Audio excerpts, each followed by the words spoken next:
ಏನಾದರೂ ಬೇಕಿತ್ತಾ? ಏನು ಬೇಡ ಅತ್ತೆಯವ್ರೆ.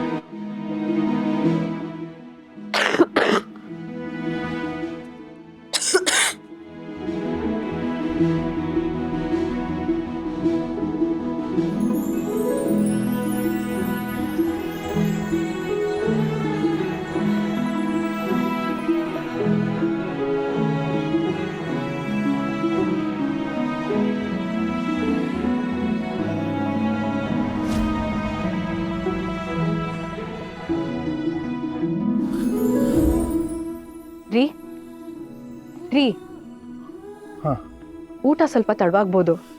ಇದನ್ನು ಕುಡಿದು ಹೊಟ್ಟೆನ ತಂಪು ಮಾಡ್ಕೊಳ್ಳಿ. ನಿಮಗೆ ಮೊದಲೇ ಪಿತ್ತದ ಸಮಸ್ಯೆ.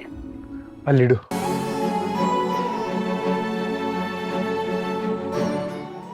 ಸ್ವಲ್ಪ ತಡಿ, ನಿನ್ನ ಜೊತೆ ಸ್ವಲ್ಪ ಮಾತಾಡಬೇಕು. ಏನು? ನೀನು ನಿಮ್ಮ ತಾಯಿಯವ್ರನ್ನ ಸೂಕ್ಷ್ಮವಾಗಿ ಗಮನಿಸಿದ್ಯಾ?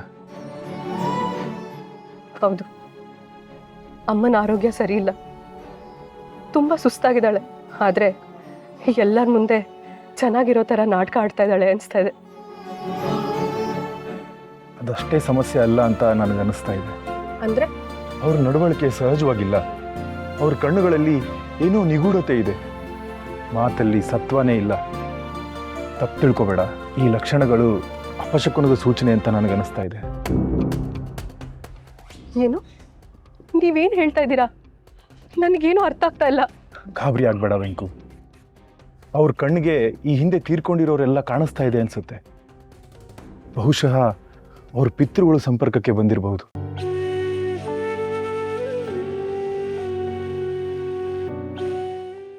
ಶ್ರೀಹರಿ, ಶ್ರೀಹರಿ, ನೀವು ಹೇಳೋದು ಕೇಳಿದ್ರೆ ನನಗೆ ಭಯ ಆಗ್ತಾ ಇದೆ.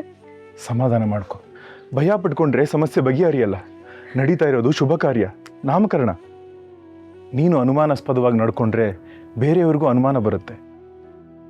ಸಂಭ್ರಮ ಸಂಕಟವಾಗಿ ಬದಲಾಗುತ್ತೆ. ನಮ್ಮಿಂದ ಹಾಗಾಗಬಾರ್ದು. ಯಾವ ಕಾರಣಕ್ಕೂ ನಿನ್ನ ದುಃಖನ ಬೇರೆಯವ್ರ ಮುಂದೆ ತೋರಿಸ್ಕೋಬೇಡ. ಹೌದು ಬಾಬಾ, ನಾನು ಗಮನಿಸ್ತಾನೆ ಇದ್ದೀನಿ. ನೀವು ಹೇಳ್ತಿರೋದು ಎಲ್ಲ ಸತ್ಯ. ಅಷ್ಟು ಮಾತ್ರ ಅಲ್ಲ, ಅಮ್ಮ ಯಾರ ಜೊತೆನೋ ತನ್ನ ಪಾಡಿಗೆ ತಾನು ಮಾತಾಡ್ತಾ ಇರ್ತಾಳೆ. ಸಾಧ್ಯವಾದಷ್ಟು ಒಂಟಿಯಾಗಿರೋದಕ್ಕೆ ಪ್ರಯತ್ನ ಪಡ್ತಿರ್ತಾಳೆ. ಅಂದರೆ ನನ್ನ ಅನುಮಾನ ನಿಜ ಆಯಿತು. ಅವರು ನಮ್ಮ ಜೊತೆ ತುಂಬ ದಿನ ಇರೋದಿಲ್ಲ.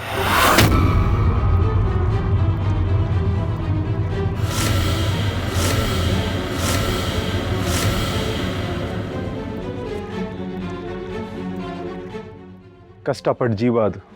ಎಲ್ಲರ ಸಂತೋಷಕ್ಕೋಸ್ಕರ ತನ್ನ ಜೀವನನೇ ಗಂಧದ ಕೊಡಿನ ಹಾಗೆ ತೆಗೆದಿದೆ. ಈಗ ಹೋಗ್ತೀನಿ ಅಂತ ಗೊತ್ತಿದ್ರೂ ಕೂಡ ಕೊನೆ ಘಳಿಗೆಯಲ್ಲೂ ನಮ್ಮನ್ನೆಲ್ಲ ಸಂತೋಷವಾಗಿಡೋದಕ್ಕೆ ಒದ್ದಾಡ್ತಾ ಇದೆ.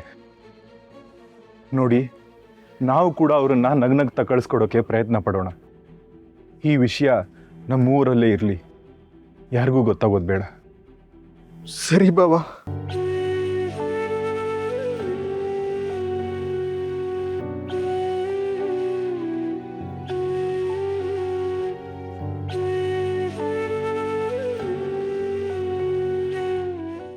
ಶ್ರೀಹರಿ, ಅವ್ರ ಜೀವಕ್ಕೆ ನಿರಾಯಾಸವಾದ ಮುಕ್ತಿ ಕೊಡಪ್ಪ.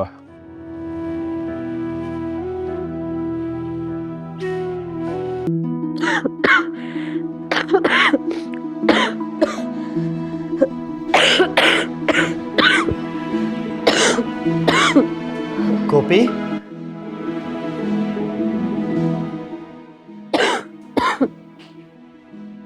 ಏನಾಯ್ತು ಗೋಪಿ? ಕಾಯಿಲೆ ಉಲ್ಬಣವಾಗ್ತಾ ಇದೆಯಾ ಅಥವಾ ಸಾವಿನ ಭಯನಾ? ನೀವು ಜೊತೆಗಿರುವಾಗ ಅದೆಂಥ ಸಾವಿನ ಭಯ ಸ್ವಾಮಿ. ಅದನ್ನೆಲ್ಲ ಯಾವಾಗಲೂ ಬಿಟ್ಟಾಯಿತು. ಆದರೆ ರೋಗದ ಬಾಧೆ ತೀವ್ರವಾಗಿ ಕಾಡ್ತಾ ಇದೆ. ಯಾರಿಗೂ ತಿಳಿಬಾರ್ದು ಅಂತ ನಗುವಿನ ಮುಖವಾಡ ಹಾಕೋದಕ್ಕೆ ತುಂಬ ಪ್ರಯತ್ನ ಪಡ್ತಾ ಇದ್ದೀನಿ. ಆದರೂ ನೋವು ತಡೆಯೋಕ್ಕಾಗ್ತಿಲ್ಲ. ಗೋಪಿ, ನಾವೆಷ್ಟೇ ಒಳ್ಳೆಯವರಾಗಿದ್ರೂ ಕೂಡ ನಮಗೆ ತಿಳಿಯದಂತೆ ನಾವು ಕೆಲವು ತಪ್ಪುಗಳನ್ನು ಮಾಡಿರ್ತೀವಿ. ಅದರ ಕರ್ಮವನ್ನು ನಾವು ಅನುಭವಿಸಲೇಬೇಕು. ಈಗಾಗಲೇ ಅರ್ಧ ದಿನ ಕಳೆದು ಹೋಗಿದೆ, ಇನ್ನು ಉಳಿದಿರೋದು 2.5 ದಿನಗಳು ಮಾತ್ರ ಸಹಿಸ್ಕೊಂಡ್ಬಿಡು ಗೋಪಿ. ಹಾಂ, ಈಗ ನಿನ್ನ ನೋವು ಮರೆಸೋದಕ್ಕೆ ಒಂದು ಸಿಹಿ ಸುದ್ದಿ ಇದೆ. ಏನು ಸ್ವಾಮಿ ಅದು? ಇನ್ನೂ ಬರಲಿಲ್ಲ ಅಂತ ಕೊರಗ್ತಾ ಇದೆಯಲ್ಲ, ಆ ನಿನ್ನ ಪ್ರೀತಿಯ 2 ಜೀವಗಳ ಆಗಮನವಾಗಿದೆ. ಏನು? ಸೀತಕ್ಕ ಮಾಧವಣ್ಣ ಬಂದ್ರೆ? ಸೀತಕ್ಕ? ಆಹಾ, ಅವ್ರನ್ನ ನೋಡಿದ ತಕ್ಷಣ ನನ್ನನ್ನೇ ಮರೆತು ಬಿಟ್ಲು.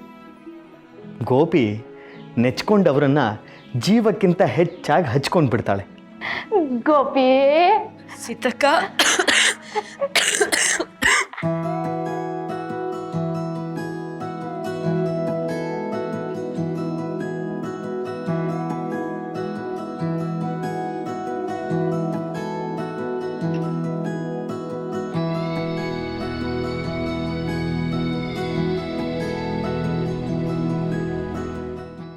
ಮಾಧವಣ್ಣ, ಅಮ್ಮ, ಎಷ್ಟೊತ್ತು ಅಂತ ಹಾಗೆ ನೋಡ್ತಿರ್ತೀರಾ? ಏನಾದರೂ ಮಾತಾಡಿ. ನಿಮ್ಮನ್ನ ನೋಡ್ಬೇಕು ಅಂತ ಹಂಬಲಿಸ್ತಾ ಇತ್ತು ಮನಸ್ಸು. ಸದ್ಯ ಬಂದ್ರಲ್ಲ, ಎಲ್ಲಿ ನಿಮ್ಮನ್ನ ನೋಡ್ತೇನೆ.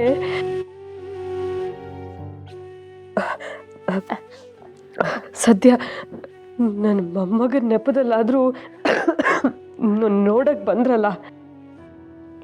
ಹೇಗಿದ್ಯಾ ಸೀತಕ್ಕ? ಆರೋಗ್ಯನ ಮಾಧವಣ್ಣ? ನಾವು ಆರೋಗ್ಯವಾಗಿದ್ದೀವಿ. ಅದಕ್ಕೆ ಯಾಕೋ ನಿಮ್ಮ ಆರೋಗ್ಯ ಸರಿ ಇಲ್ಲ ಅನ್ಸುತ್ತೆ. ಒಂದೇ ಥರ ಇರೋದಕ್ಕೆ ನಾವೇನು ಕಡ್ದಿಟ್ಟ ಶಿಲ್ಪವೇ? ಎಲ್ಲ ಮುಗಿತಾ ಬಂತಲ್ಲ.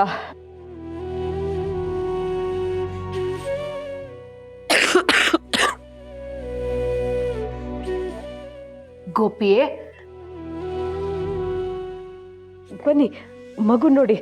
ಹುಟ್ಟಿದಾಗ ವೆಂಕಟನಾಥ ಇದ್ನಲ್ಲ, ಅವಂದೇ ಪಡಿ ಅಚ್ಚು. ಬನ್ನಿ ಬನ್ನಿ.